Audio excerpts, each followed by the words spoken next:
from California. Mr. Chairman, I continue to reserve the balance of my time. Reserves. Gentleman from Illinois. Mr.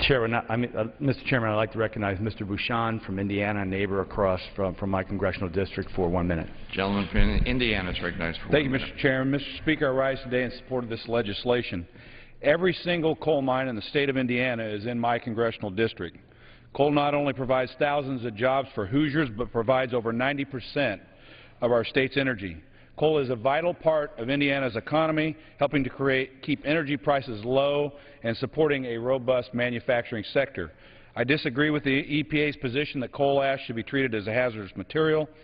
Coal ash has been described as used in all kinds of other materials like concrete and has been proven safe when used correctly and when stored correctly. In fact, the EPA's own studies, as also has been mentioned in 1993 and 2000, have stated that coal ash is not a hazardous material. This legislation allows states to establish their own regulations for managing coal ash as long as it meets minimum federal standards. Coal is necessary for an all-of-the-above energy plan and is vital to our nation's energy production needs that sustains good-paying jobs. I urge all of my colleagues to support this legislation. I yield back. Gentleman yields back. Gentleman from California. I inquire, Mr. Chairman, of the chairman of the subcommittee how many speakers he has on his side. Yeah, if the gentleman would yield, we have, of course, a lot of support on this side for this piece of legislation and a lot of people who still want to talk.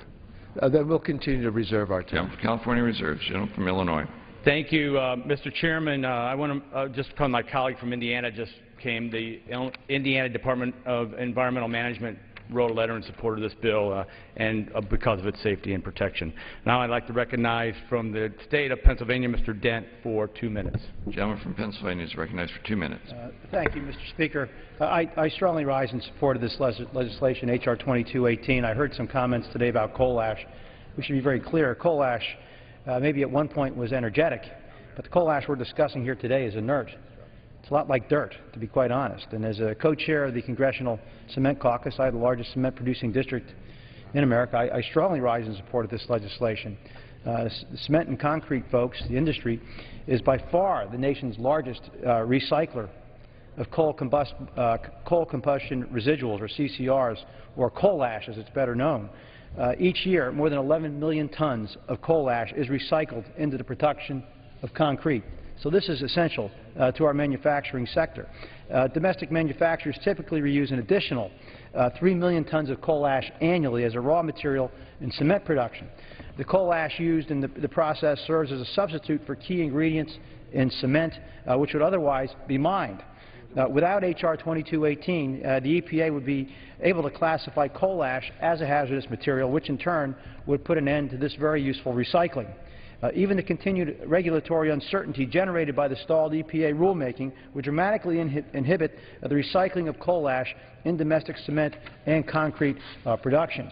This recycling includes all kinds of infrastructure products, including our roads, bridges, homes, schools, and other critical structures. Coal ash continues to be recycled in a safe, responsible manner. Whatever issues there have been with coal ash, they have largely been related to storage. This bill thoroughly addresses coal ash storage issues, which is really where we should be focused. Again, H.R. 2218 provides clarity needed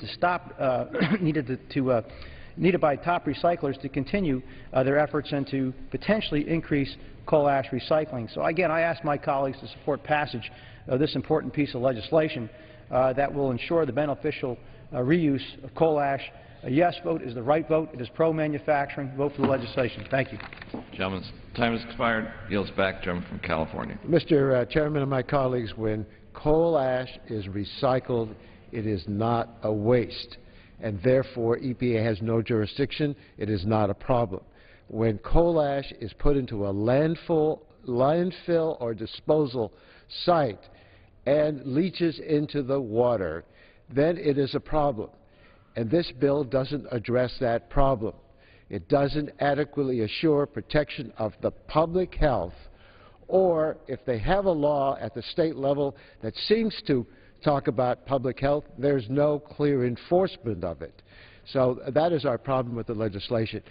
Recycling coal ash for any purpose. Doesn't make it hazardous, it doesn't make it toxic, it can be reused, and we want to encourage that.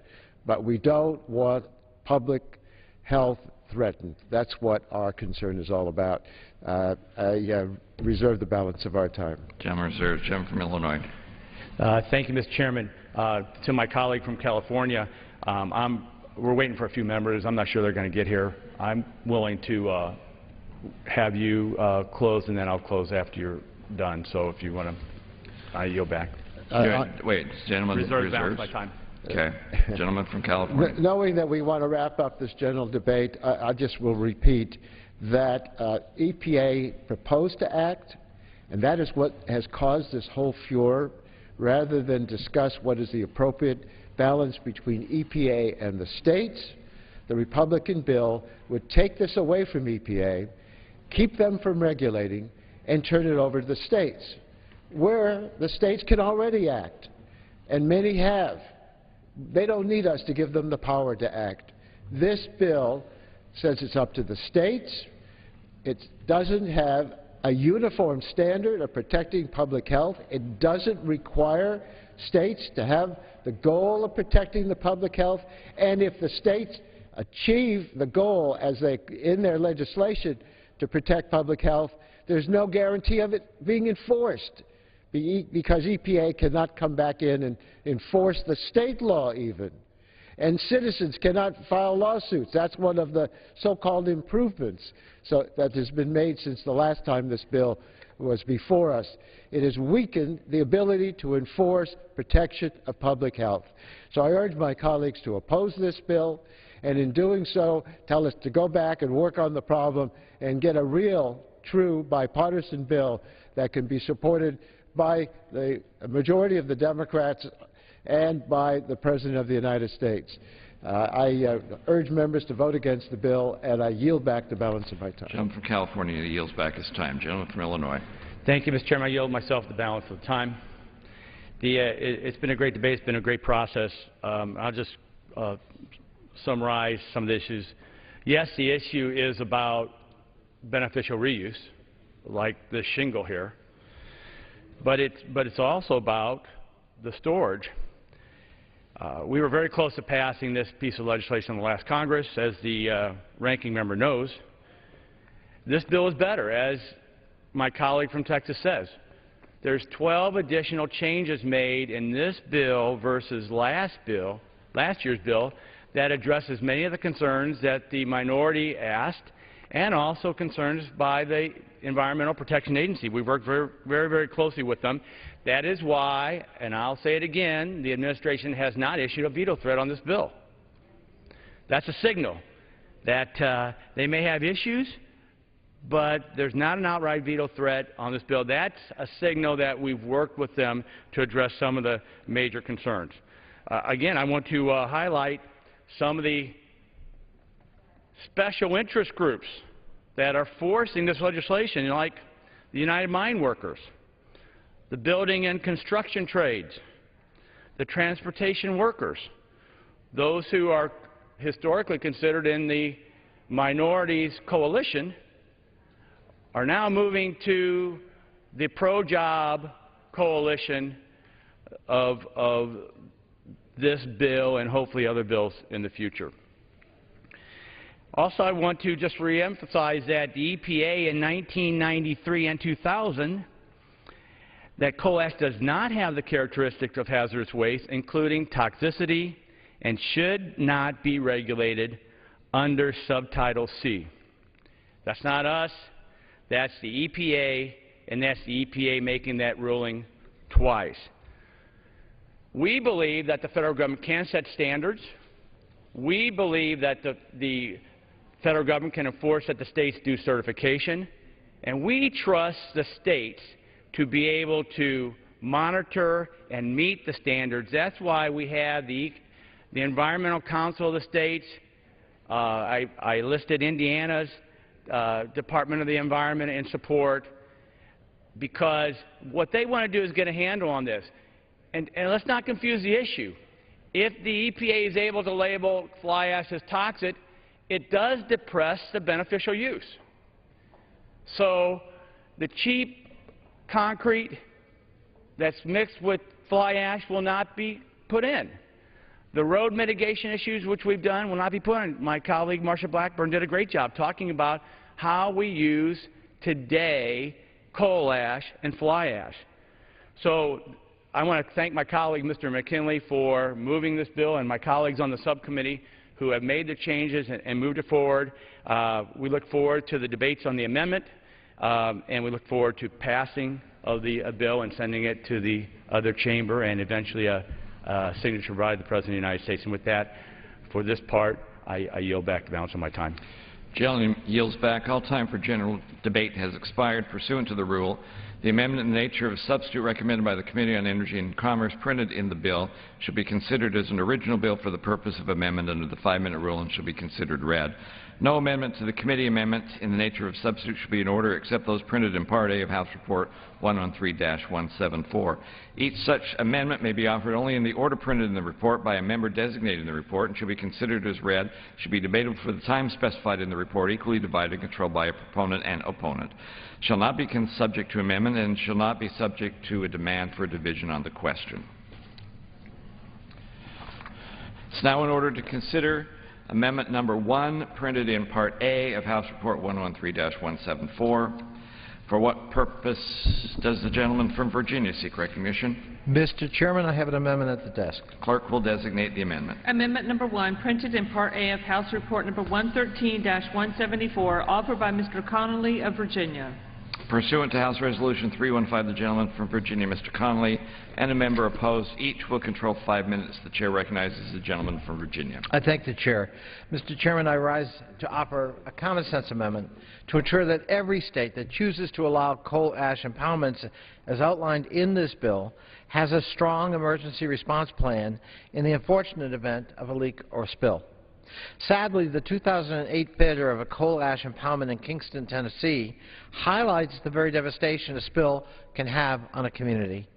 As was widely reported at the time, a breach in a surface impoundment pond at the Tennessee Valley Authority's Kingston facility released more than 5 million cubic yards of coal ash, covering more than 300 acres in toxic sludge, damaging and destroying homes and property. As we speak, there is still a federal Superfund cleanup site where the total cost could top more than $1.2 billion. Absent a plan, what could go wrong?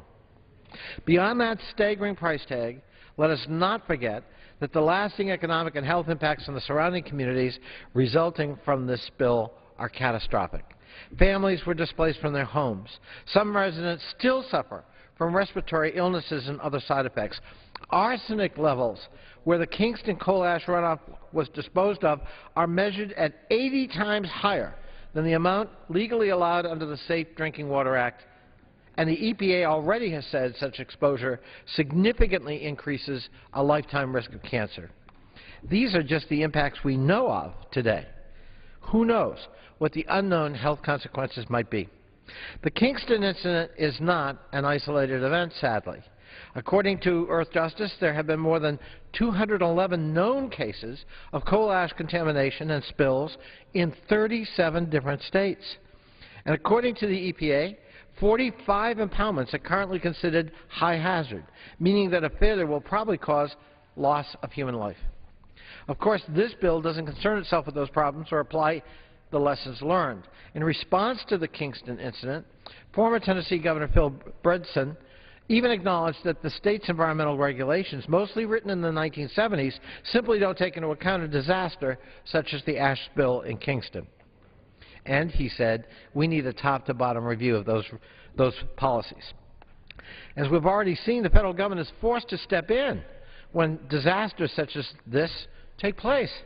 Yet, rather than make the federal government a partner or even a resource, this bill turns sole responsibility over to the states.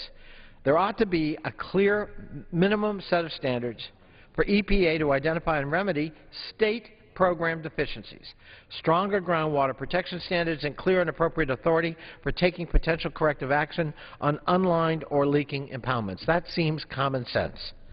The original amendment would have ensured that states certify their coal ash site permitting plans annually, including up-to-date emergency response plans. The House majority thought regular reporting was nothing more than a paperwork exercise, so I now offer this revised amendment in keeping with their concerns to ensure at a minimum that states have thorough and comprehensive emergency response plans to address a spill or a leak. We cannot simply count on private enterprise to be prepared for spill.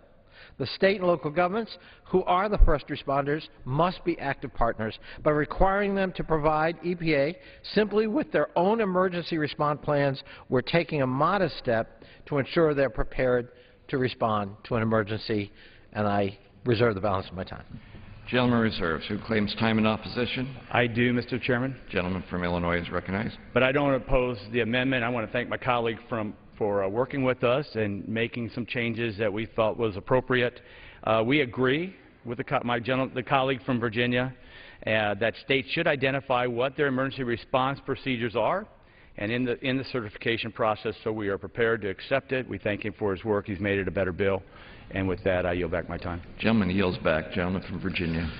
Mr. Chairman, I thank my colleague, and I look forward to working with him. With that, I yield back, unless the distinguished ranking member wishes time. Does the distinguished ranking member wish time? Otherwise, I'm going to yield back.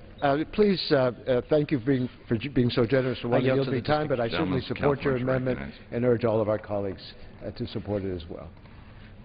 I thank the gentleman. And with that, Mr. Chairman, I yield back the balance of my time. Gentleman yields back. All time has been yielded back. The question is on the amendment offered by the gentleman from Virginia. Those in favor say aye. Aye. Those opposed say no. Opinion of the chair, the ayes have it, and the amendment is adopted. It's now in order to consider amendment number 2, printed in Part A of the House Report 113-7A. For what purpose does the gentleman from California seek recognition? Mr. Chairman, I have an amendment at the desk. The clerk will designate the amendment. Amendment number 2, printed in Part A of House Report number 113-174, offered by Mr. Waxman of California. Pursuant to the Resolution 315, the gentleman from California, Mr. Waxman, and a member opposed, each will control 5 minutes. The chair recognizes the gentleman from California. Thank you, Mr. Chairman. Under all of our environmental laws, the federal government sets a standard, and then the states implement the law looking at the different circumstances in their community. For example, the Clean Air Act says, in effect, everywhere in this country we cannot have air pollution that exceeds the standard to protect the public health. But the states decide the implementation to achieve that standard. Under this bill, we're not setting a national standard. We're telling the states to set a standard. If we're going to let the states set the standard, my amendment would require that the standard in every state be to protect the public health, to protect human health and the environment. That's the goal of these laws, and that should be the requirement under this law. The standards are the yardsticks under which we determine whether a state's effort measures up and ensures a consistent level of protection throughout the nation. If we're not going to have a national standard by EPA, let's require the state to set that standard. This is an approach that has worked well because it ensures that all Americans enjoy a minimum level of protection, and residents of one state are not threatened by inadequate laws in a neighboring state. For example, if one state has a good, strong law to protect the public health, another state trying to get the business away from the one state to locate in theirs will drop their standards lower to try to entice that business to relocate. The laxest protection becomes the dumping ground for the neighboring states. We don't want to put states in a race to the bottom. When Congress passed the Resource Conservation and Recovery Act, we assigned EPA a simple mission: to protect human health and the environment from unsafe disposal of solid waste. Achieving that mission can be complex, but we have a clear goal. It provides direction for the agency's technical work. But the bill we are considering today doesn't contain this standard. Disposal of household garbage, for example, must be disposed in a way that protects human health. But under this bill, coal ash would not be required to be disposed of in a way that protects human health. So my amendment would fix this serious problem by calling on the states to require measures necessary to protect human health and the environment. If we had the Republicans willing to accept the amendment that every state have an emergency plan, we're simply asking that every state have a goal clearly stated to achieve the protection of human health and the environment. Otherwise, a state's plan is not adequate. There would be no recourse as long as a state meets all the other requirements of this law, but still does not get to the goal. And the Congressional Research Service examined this legislation, and they told us that nothing in H.R. 2218 requires the states to establish programs that will achieve any specified level of federal standard of protection. So CRS concluded, quote, the degree to which a state program made to protect human health from risks specific to coal ash disposal would not be known until individual states begin to interpret the bill. That means one thing we know for sure is that this bill will take EPA off the beat. Take EPA off the beat, like we took the SEC off the beat and other regulators where Wall Street took huge risks and drove our economy over the cliff. We'll take the EPA off the beat, and then we'll gamble on each state government doing a good job. That's a pretty risky gamble. And if it doesn't pay off, who's going to suffer? Well, the price will be borne by communities in Michigan, Ohio, Pennsylvania, Alabama, elsewhere, whose water supplies will suffer from toxic contamination. This is members from some of those states come in here and argue we need those jobs. Well, of course we need the jobs, and we're going to keep those jobs. But why shouldn't, in keeping jobs, the waste disposals be constructed in a way that will not pollute our drinking water and harm human health? If a community's water supply becomes too toxic, Gentleman's time has expired. So I would urge that we set this standard in the bill and adopt this amendment. Who claims time in opposition? For what purpose the gentleman from West Virginia rise? I rise in opposition to the amendment. The gentleman is recognized. First, I want to just add a congratulations to my colleague from California whose position apparently has evolved over the last couple of years. Because I remember back in 2011 he had a problem and voted against the recycling material. So to hear him today say how he favors that, accurate statement. I appreciate that. That was on H.R. 1 in February of 2011. But as for this amendment, this is not necessary because 2218 establishes a minimum standard for protection of coal ash permit programs. The standard of protection is the minimum requirement that's set out for this bill and includes protections such as groundwater monitoring, corrective action, financial assurance, specific cleanup and closure requirements for unlined leaking impoundments, stringent structural stability requirements, and fugitive dust controls.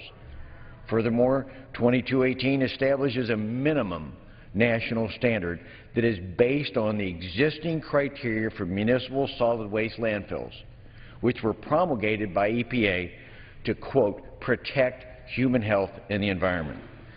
This chart is just a collection of some of the elements that are included in the bill already to deal with standards.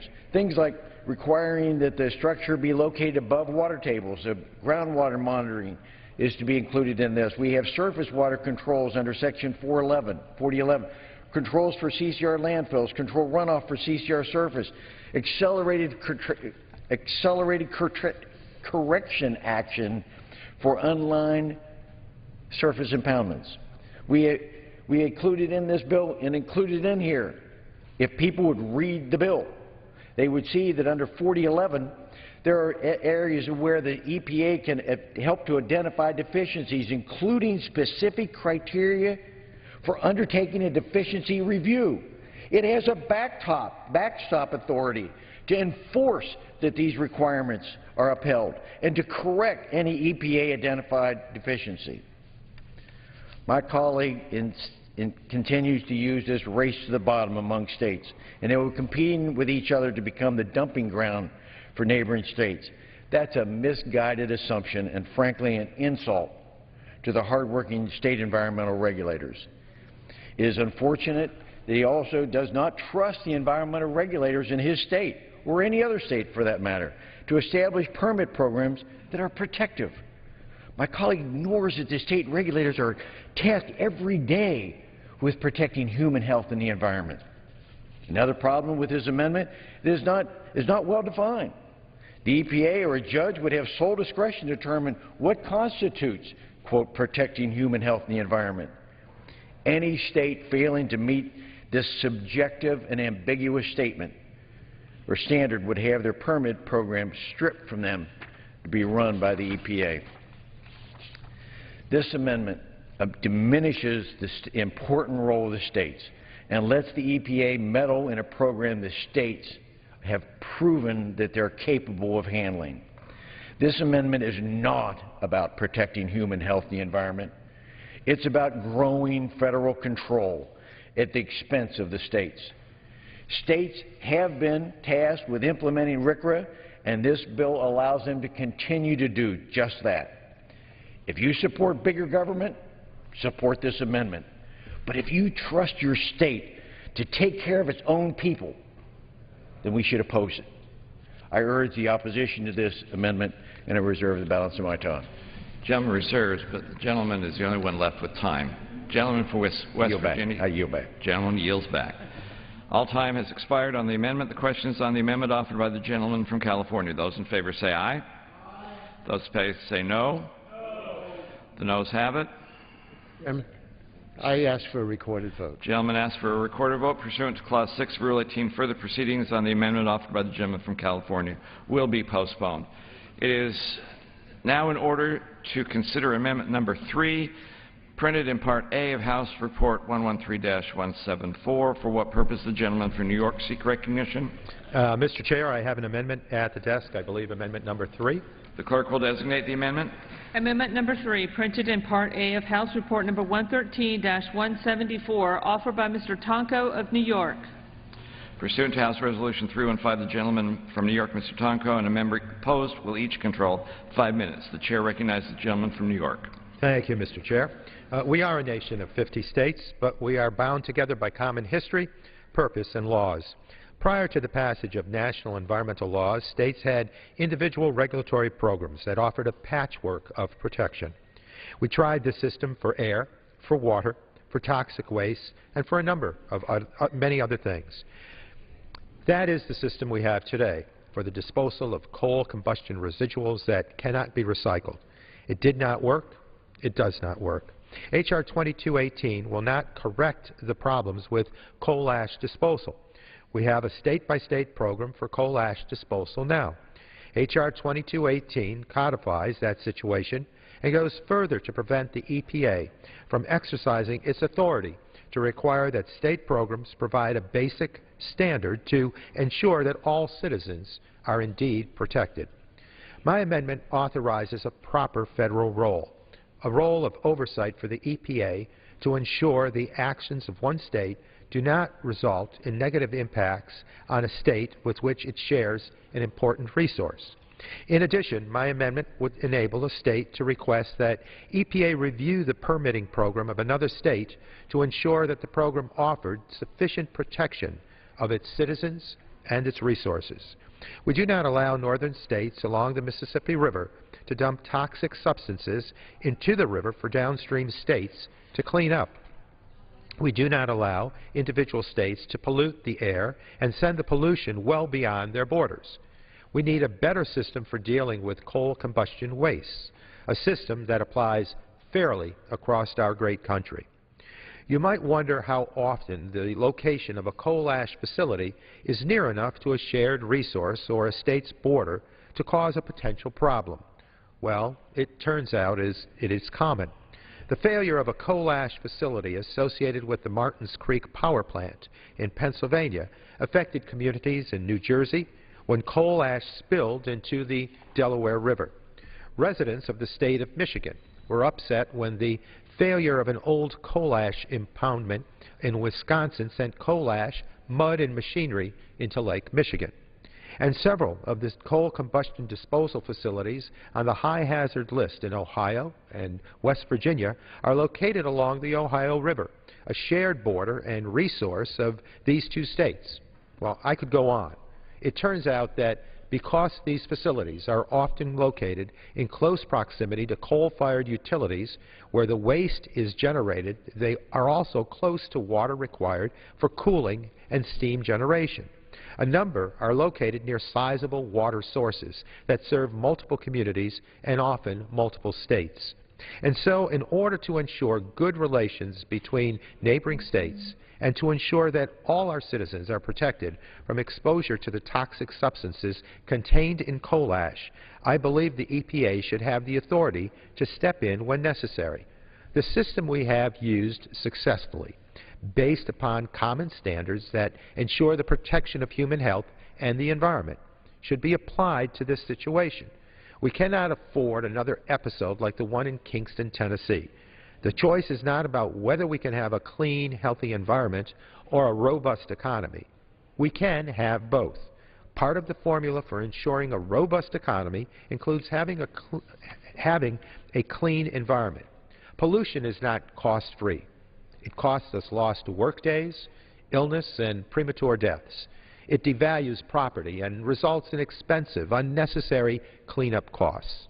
We can do better. My amendment will improve this bill and protect all our citizens and their shared resources. I urge my colleagues to support the amendment. With that, I thank you, Mr. Chair, and I reserve the balance of my time. Gentleman reserves. Gentleman from Illinois, for what purpose does he rise? Mr. Chairman, I claim time in opposition. You're recognized for 5 minutes. Thank you, Mr. Chairman.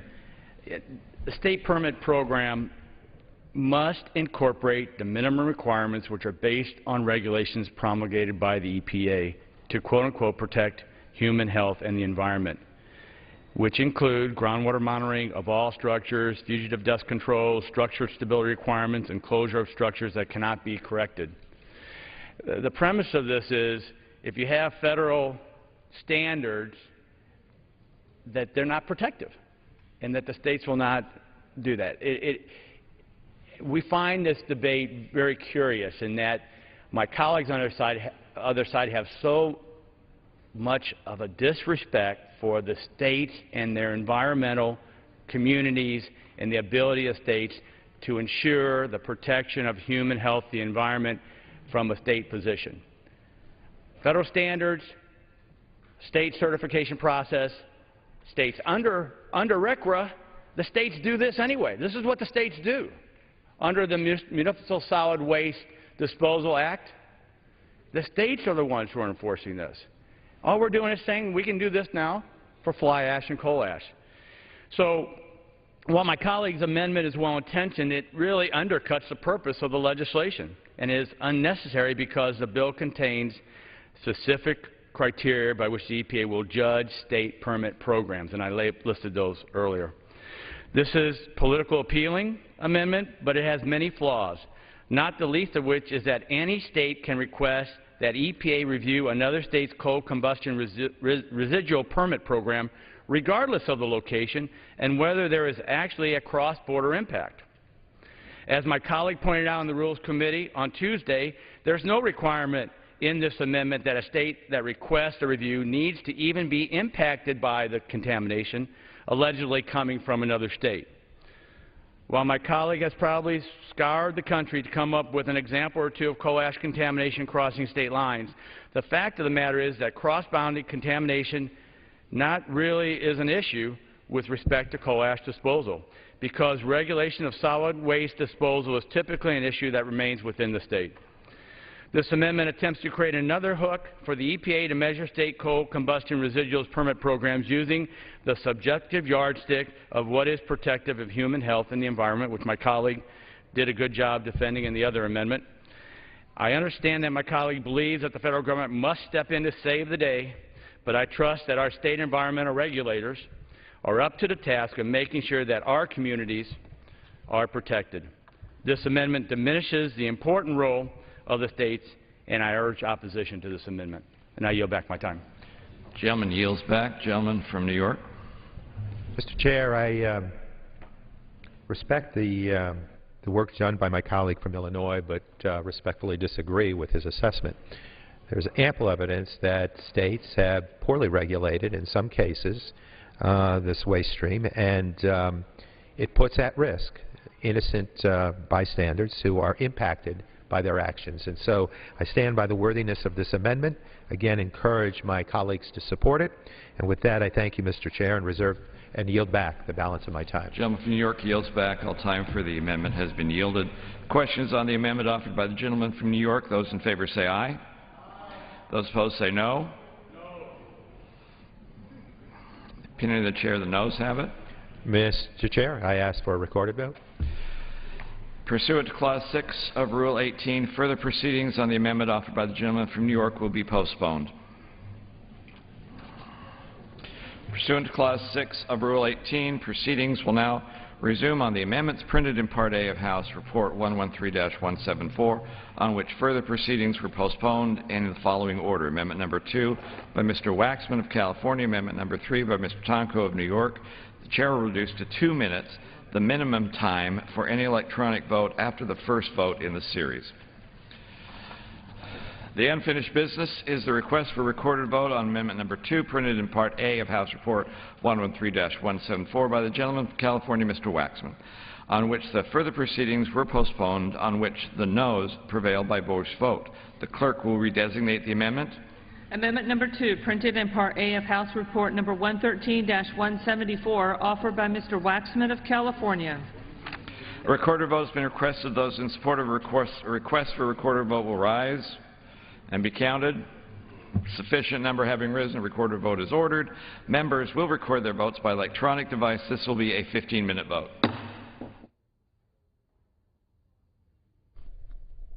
The House underway today at 9 o'clock Eastern, debating a bill that deals with the Environmental Protection Agency's authority to regulate coal ash, a byproduct of burning coal that's used as raw material in items like cement and asphalt. A couple of amendment votes here. This one by Henry Waxman of California would require the protection of human health and the environment as the first criteria for the general requirements under the permit program. CQ writes that the catalyst for the bill, the catalyst for addressing the issue, was a 2008 spill from a Tennessee impoundment pond that contaminated rivers with gray slurry and highlighted the missing regulatory framework for the power plant waste.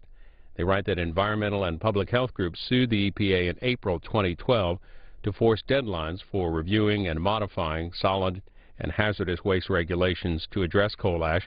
They say that the House bill would set minimum federal standards and give states the power to develop permit programs. That's from CQ. While this vote is underway, we're going to take you to a hearing about coal. Cynthia Loomis is chairing a House Science Subcommittee on Energy. They are holding a hearing on the future of coal, and in particular looking at some of President Obama's recent proposals on limiting carbon dioxide releases from power plants. We'll show you as much of this as a portion of the hearing.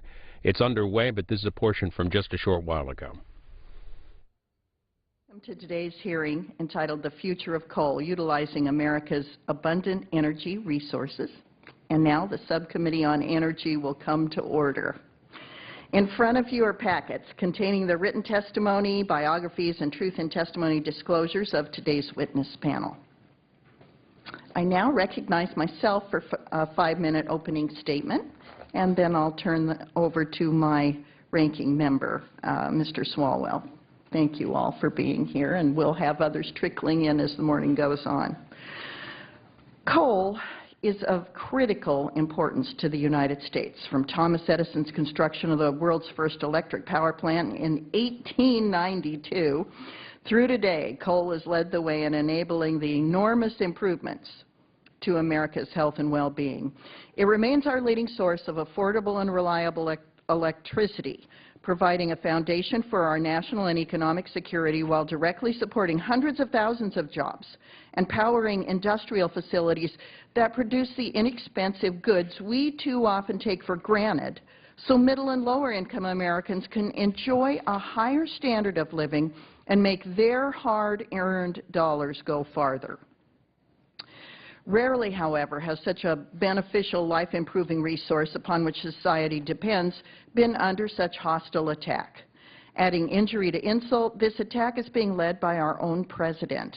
In 2008, President Obama boasted on the campaign trail that his policies would necessarily bankrupt any company that wanted to build a coal-fired power plant. Unfortunately, this is one campaign promise that the president appears determined to keep. Not only are his EPA power plant regulations effectively prohibiting new coal plants from being constructed, they are imposing massive costs on existing plants and forcing scores of shutdowns. For example, 288 coal units in 32 states cited current and pending EPA regulations as a factor contributing to their expected closure. Senior members of the Obama administration have readily acknowledged the negative impacts of these policies. For example, former DOE Deputy Assistant Secretary for Fossil Energy Jim Wood estimated that EPA rules could force up to 70 gigawatts of coal offline, adding, quote, "Number one, electric rates are going to go up. Number two, whether or not construction jobs in the green industry are created, I think there are virtually no manufacturing jobs that are likely to be created from the replacement of coal. 3, transmission grid stability is likely to emerge as a major issue, both because of the shutdowns and because of the intermittency of renewables." EPA is just one agency leading the war on coal. On Tuesday, the House Natural Resources Committee discussed the Department of Interior's anti-coal regulations that would restrict coal mining activities and result in thousands of lost jobs in the coal mining industry. Incredibly, the President is even attempting to limit the global use of coal by restricting international aid for it in developing countries, thus limiting access to the primary means through which those countries' citizens escape poverty. Even if the President were successful in his quest to eliminate all U.S. coal-fired power plants, any potential reductions in projected global warming would be more than overtaken by global emission growth. China continues to build a coal plant a week, and global coal demand is projected to grow significantly over the next half-century, regardless of U.S. domestic policy. The purpose of today's hearing and the challenge before us in this subcommittee is to apply these regulatory, economic, and global realities to improve the focus and prioritization of DOE's coal-related activities. To this end, I look forward to the hearing more about the recently developed coal R&D roadmap and how it could help identify technology opportunities to increase efficiencies, reduce pollutants, minimize water consumption, and lower the cost of electricity. I'm also eager to examine in more detail the truly innovative research underway at the Western Resources Institute in Wyoming. WRI serves as a model of how to bring together public, private, and academic stakeholders to advance development and use of abundant and affordable energy supplies. Thanks. And I now yield to Ranking Member Swalwell for his opening statement. Thank you, Chairman Lummis. And first, I ask unanimous consent that Ranking Member Johnson of the whole committee that her opening statement be entered into the record. She will not be able to be here today, but has been a leader in this area, and I hope the committee will accept that. Accepted. Thank you. And I also wanted to thank you for holding this hearing, and I want to thank the witnesses for their testimony today. And I'm pleased also to welcome Ms. Judy Greenwald from the Center for Climate and Energy Solutions, a group that does a lot of work in Texas, the home state of our full committee chairman, Mr. Smith, our ranking member, Ms. Johnson, and my colleague on this subcommittee, Mr. Vasey. And Mr. Vasey will introduce Ms. Greenwald in a moment.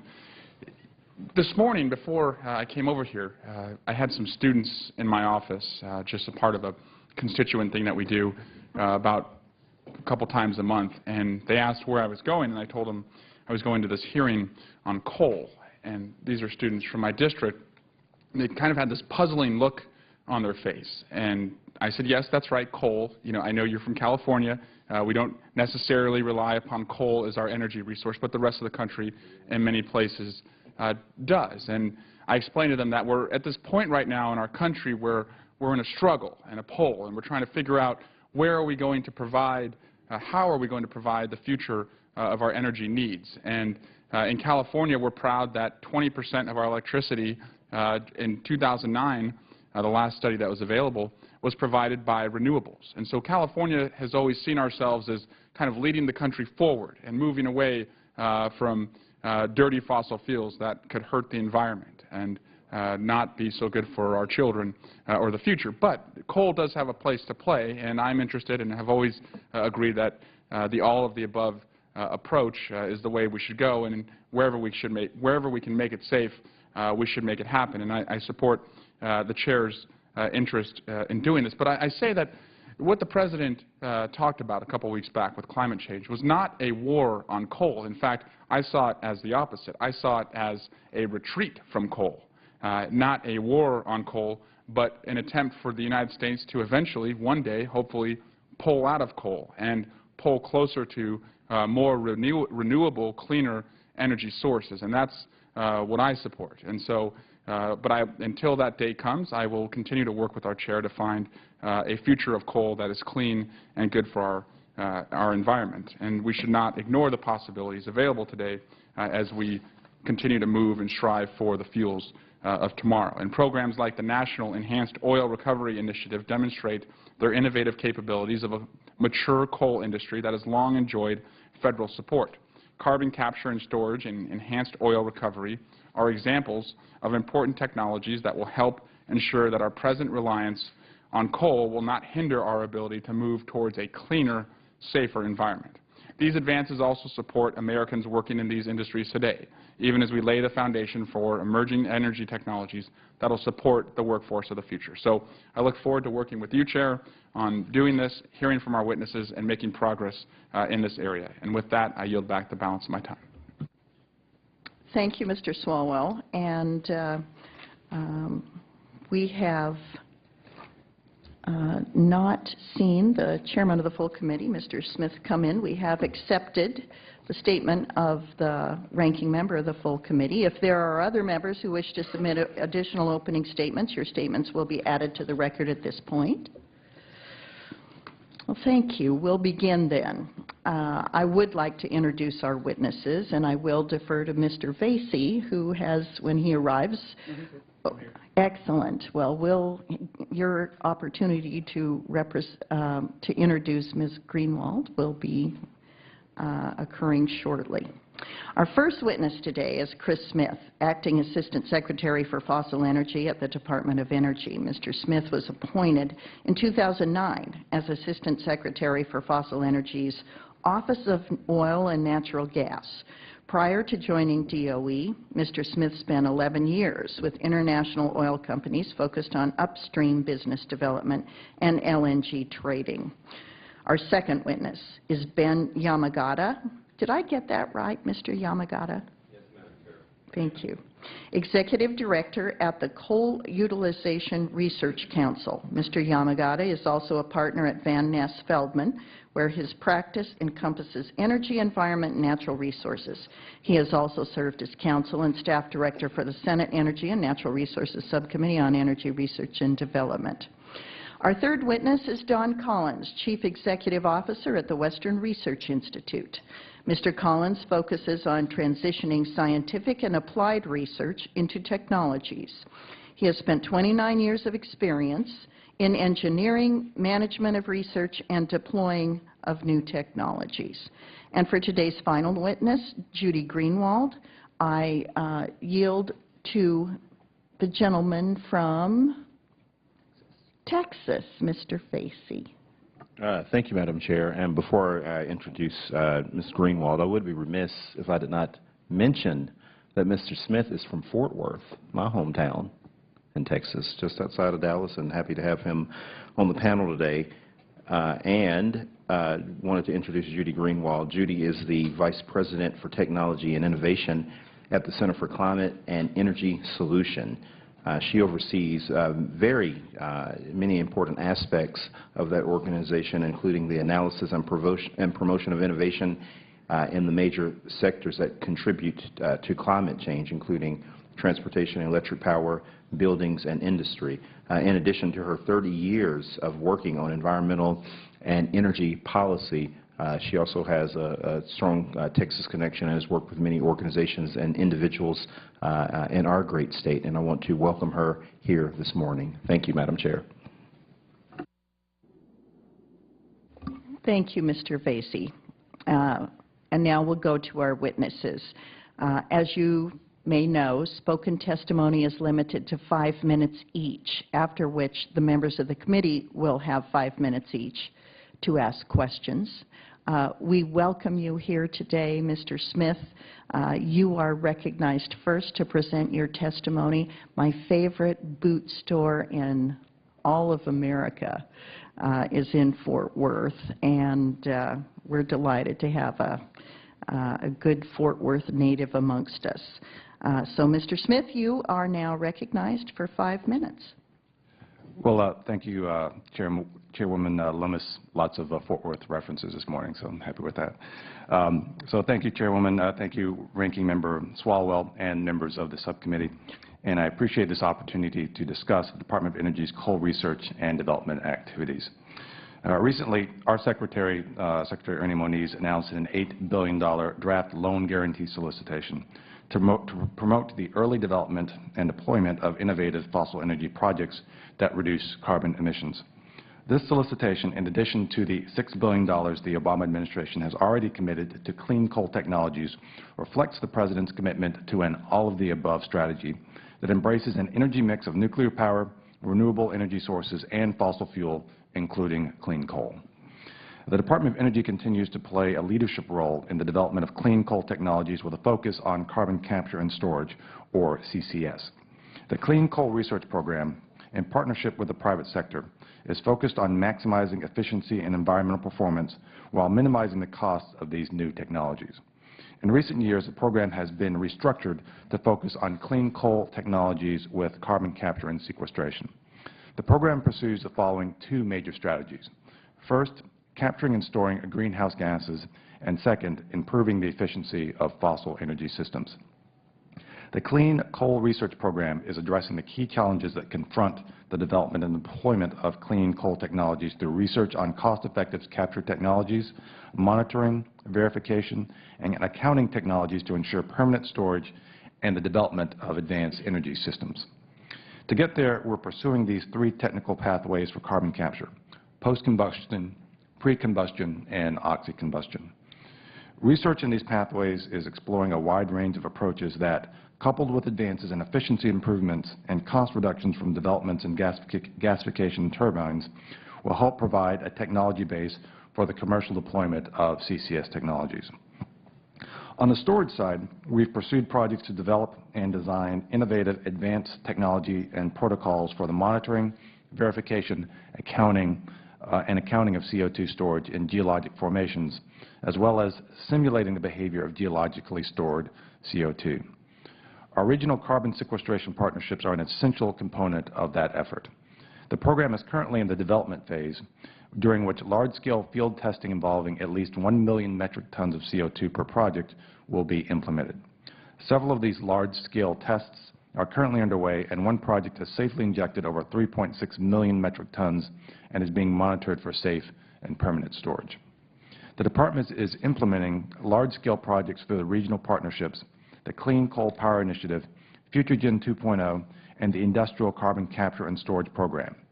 We currently have 8 major CCS demonstration projects nationwide, and there have been important advances in several of them. For example, the Archer Daniels Midland ICCS project in Illinois will demonstrate an integrated system of CCS in an ethanol production plant. The project is under construction and is nearly 50% complete. FutureGen 2.0 has successfully completed Phase 1, and Phase 2 commenced in February of this year. The project is now focused on the preliminary design and engineering. Current demonstrations are focused on storing CO2 in a variety of geologic formations, including enhanced oil recovery. Enhanced oil recovery represents the most commercially attractive utilization option for CO2 storage that could produce substantial quantities of oil while permanently storing CO2 in geologic formations. There are currently 6 projects employing CO2 EOR and 2 projects employing saline storage underway across the United States. And as with saline storage projects, CO2 EOR projects will be subject to rigorous monitoring, verification, and accounting procedures and technologies to ensure their safety and effectiveness. Today, nearly 3 out of 4 coal-burning power plants in this country are equipped with technologies that can trace their roots back to the Department of Energy's Advanced Coal Technology Program. The Office of Fossil Energy's ongoing mission is to ensure that this important resource can be developed and utilized in an environmentally sensible way to strengthen our nation's energy security. And I believe that our Clean Coal Research Program demonstrates that we have the critical experience, expertise, and capabilities, and the track record to meet this challenge. Madam Chairwoman and members of the committee, that completes my prepared statement, and I would be happy to answer any questions that you may have. Thank you very much, Mr. Smith. I now recognize Mr. Yamagata to present his testimony.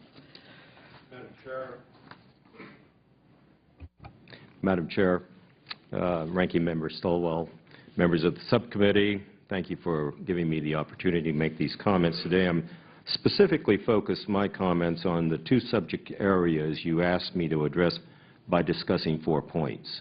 First, in describing to you, as you requested, our coal technology development roadmap done in conjunction with the Electric Power Research Institute, let me say we concluded that we can develop technologies that will achieve very high conversion efficiencies, moving electricity generation from today's high of 39 or 40% to nearly 50%. Following the same roadmap agenda, we will result in significant reductions in traditional air pollutants, leading ultimately to coal-fueled plants that really today are very clean, but will be nearly emissions-free in the future. Since the 1970s, the DOE's coal R&D program and the work of the National Energy Technology Lab in collaboration with industry has, as the Assistant Secretary pointed out, now been installed on many of the coal units in this country. With DOE support, we are confident that technology will be the pathway to also addressing CO2 emissions from the use of coal. Second, you have asked if our roadmap might be a way of examining the prioritization of DOE's R&D activities. Let me start by stating our general agreement with DOE's R&D portfolio and note industry's successful collaboration with the Fossil Energy Office. Where we see need for added emphasis, CCS should not be the singular focus of the government's R&D's supported efforts. We recommend an emphasis also on technology development to address water use and discharge from power plants and increased support for high-temperature materials development. These advanced materials are key to increasing the efficiency of coal conversion to electricity. DOE may need to focus more attention now on technologies that are truly transformational and that move beyond simply adding a series of improved control technologies to power plant platforms that generate electricity from power generating technology now itself several decades old. And finally, an inquiry should be made whether the pace of technology development pursued by DOE fits the age profile of the country's existing coal fleet. We might require commercially available technology for retrofit of coal units or the replacement of coal units by the early 2020s so the technology can be used in the later 20s or 30s. DOE's technology timelines could be too late by several years. Also, the President's FY 2014 coal R&D budget request is nearly $100 million less than what we believe is required. Third, the added cost of new and pending environmental regulations, uncertainty over future regulations, and market competition from abundant natural gas have led to projections that perhaps 60 to 80 gigawatts of older coal plants, that's 20 to 25% of the existing fleets will be retired in the next several years. Anticipated CO2 requirements could dramatically increase the number of those requirements. Kirk has commented that the original EPA CO2 proposal for new coal plants requiring those plants to meet a defined CO2 standard that can only be met with the installation of carbon capture technology that is not commercially available nor economic today. This is not a realistic standard. We will await the re-proposal of this rule, but if it is still predicated upon technology that is not commercially available, our concerns remain. Simply directing or assuming the existence of technology will not make it so. And point 4, you asked that we comment upon research activities that should be pursued in the near, mid, and long term. Kirk is developing a 3-part program that is organized around the proposition that technology development is a positive pathway to the sustained and increased use of coal, but our program is being developed through the prism of defining benefits to the nation from coal use. In the near term, we are considering recommendations to undertake the technology R&D to address challenges to the existing baseload fleet, which is now a cycling fleet, while simultaneously confronting ever more stringent air regulations. In the medium term, we need to ensure that the DOE demonstrations currently underway are successful. An additional demonstration program is needed to encourage the construction of world-class coal fuel generation plants meeting very high efficiency and emission control standards and committing those projects to retrofit with carbon capture technology when that technology is commercially available. Also, we would recommend a program to use captured CO2 from coal-using facilities for enhanced oil recovery. We are looking for ways to accomplish our midterm program without new government spending. Progress is being made on this front. And finally, in the long term, government in partnership with industry needs to pursue a targeted R&D program. Thank you for your time, and I'll await your questions. Thank you, Mr. Yamagata. I now recognize Mr. Collins for 5 minutes. Good morning, Chairman Lummis, Ranking Member Swalwell, and members of the subcommittee. I'm Don Collins from the Western Research Institute located in Laramie, Wyoming. On behalf of everyone at WRI, we deeply appreciate the opportunity to provide testimony on the vital role of innovative scientific research and technology development. It can ensure a diverse energy resource portfolio that utilizes our nation's abundant coal resources efficiently and environmentally responsibly. WRI is a multidisciplinary scientific research and technology development nonprofit institute currently specializing in bioenergy, natural gas, emission capture, environmental monitoring and remediation, asphalt chemistry, heavy and ultra-heavy oils such as Canadian oil sands, as well as clean coal power, gasification, and conversion to transportation fuels, hydrogen, and industrial chemicals. So I will summarize my testimony and request that my testimony be entered into the record. Our view is that R&D work is successful when viable technologies are deployed to the betterment of our country. So in my written testimony, I highlight opportunities to utilize carbon to achieve energy recycling for living in a carbon-rich world. Utilize low-rank coal as an untapped water-rich resource. Increase plant efficiencies to lower emission of hazardous air pollutants and lower water consumption. Leverage existing coal power plant investments to also clean up eco-legacy contamination levels, such as for mercury. Create a diversified energy technology portfolio to best serve very local conditions and resource availability across the United States. Based on WRI's experience and expertise, I recommend that Congress take some of the following actions. Consider policies that allow exploring solutions for living in a carbon-rich world, in addition to living in a carbon-constrained world. Cultivate a national best portfolio strategy to leverage all energy resources and utilization technologies. Formulate a flexible, integrated clean energy technology research portfolio and priorities that consider local and regional constraints. Allocate funding to support the utilization of carbon dioxide to stimulate the transformation of this abundant compound from something to be avoided to a beneficial resource that can be used to increase chemical feedstocks, biofuels, and support national energy self-sufficiency. Allocate resources for research to support the sustainable and environmental safe use of fossil fuels, especially energy and water efficiency advancements in connection with the energy-water nexus. Formulate a federal leadership team to strategically plan and advance energy and water efficiency improvements and environmental impact reductions across the entire coal sector. In summary, Deborah, we take a portfolio approach to provide sustainable energy solutions. Our thinking and approach will deliver cost efficiencies and environmental benefits with respect to utilization of coal. The many boom and bust cycles that we have experienced in the energy sector really are a function of the marketplace, but the way in which we can minimize the downside of this fact of life is through an aggressive, innovative partnership between industry, research entities, and the federal and state governments.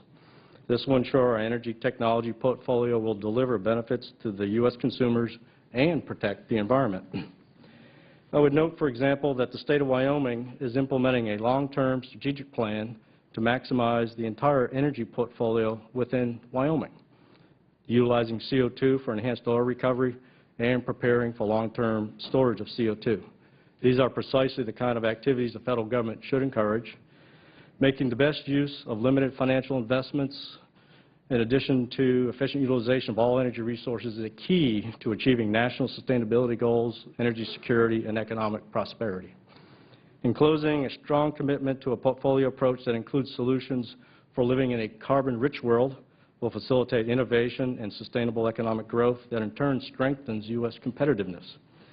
This necessitates continued federal funding of scientific research and technological development. It is essential to maximize the energy efficiency and productivity of our country in the most environmentally and economically sustainable ways. Again, I thank you for the opportunity to appear before you, and I would be pleased to answer any questions the subcommittee may have. Thank you, Mr. Collins. And now I recognize Ms. Greenwald to present her testimony. Good morning. Thank you. Madam Chairman, Congressman Swalwell. The amendment is not adopted. The unfinished business, the request for a recorded vote on Amendment Number 3, Part A of the House Report 113-174 by the gentleman from New York, Mr. Tonko, in which the further proceedings were postponed, on which the noes prevailed by voice vote. The clerk will redesignate the amendment.